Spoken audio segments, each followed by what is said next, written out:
Jangan pernah jadikan alasan keterbatasan gear atau alat buat kita berkarya dalam fotografi. Sebelumnya gue disclaimer dulu ya teman-teman. Ini bukanlah rekomendasi ataupun ajakan buat teman-teman semua ngikutin cara gue soal keterbatasan gear ini. Tapi lebih kepada informasi. Dan gue harap teman-teman bisa lebih bijak dalam menerima informasi. Dulu saat awal gue mulai motret wedding ataupun pre-wedding, gue sempat mengalami masalah nggak pede teman-teman. Karena pada saat itu gue hanya punya kamera micro four thirds tipenya EPL 6, kemudian tentunya pakai lens kit, dan satu lensa 45 f1.8, dan satu buah flash Yongnuo yang sampai saat ini gue masih pakai. Karena statusnya itu gue masih belajar, jadi gue banyak banget nonton video YouTube tentang foto-foto wedding, kemudian teknik dan caranya.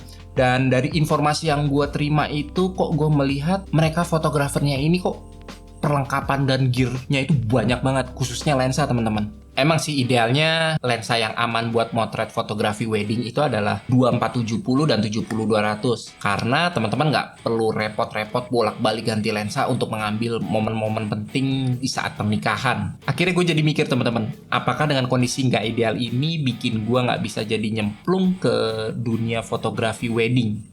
Akhirnya gue punya kesempatan untuk bisa menjadi kru di salah satu vendor wedding fotografi, yaitu Amaya Fotografi. Kalau teman-teman mau lihat hasil karya mereka seperti apa, teman-teman bisa cek di link Instagramnya yang ini teman-teman. Gue sebelumnya mau terima kasih banyak buat teman gue tersebut, yaitu Bro Danin.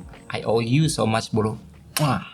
Saat itu ada 3 fotografer teman-teman, tapi mereka bisa dengan tanggap dan cepat banget untuk bisa mengambil momen-momen penting di saat prosesi akad nikah ataupun resepsi pernikahan.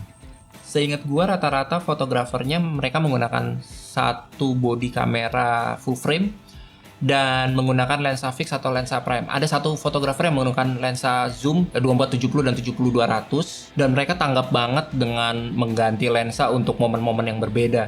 Jadi apakah karena ini udah terbiasa ya? Ya gue percaya sih bisa karena biasa. Jadi mereka cepat banget. Jadi dengan momen-momen berbeda, mereka menggunakan lensa yang beda-beda juga. Kalau dari video yang gue tonton pada saat itu, lensa dan gear yang dipunyain dari si fotografer itu banyak banget teman-teman.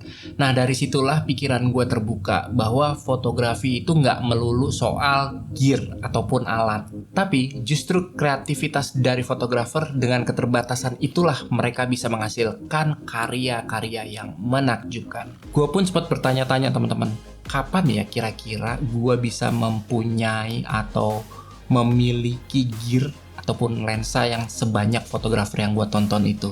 Dengan semakin bertambahnya jam terbang dan pelan-pelan fotografer tersebut, termasuk gue, karena sudah menghasilkan dari fotografi wedding ya teman-teman, gue bisa nabung dan upgrade lensa ataupun upgrade gear supaya bisa memudahkan dalam tugas gue memotret teman-teman. Lalu pertanyaan selanjutnya keluar, apakah gear dalam fotografi itu penting?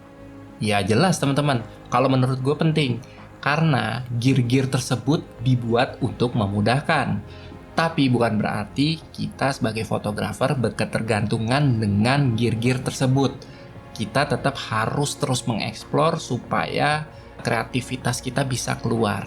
Yang gue tekankan ke teman-teman semua di sini adalah jangan pernah jadikan alasan gear sebagai halangan untuk kita terus berkarya ataupun memotret. Apapun sistem kamera teman-teman, kalau emang teman-teman hanya punya lensa kit, ya maksimalin dulu aja.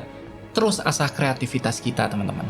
Pelan-pelan kalau teman-teman sudah mendapatkan hasil dari job motret, pelan-pelan juga teman-teman untuk memulai untuk menabung untuk bisa upgrade dari lensa, upgrade gear, ataupun upgrade peralatan fotografi lainnya. Siapa dari teman-teman semua yang nonton video gue yang punya perasaan yang sama kayak gue? Coba yuk kita sharing dan bantu tulis di kolom komentar di bawah teman-teman.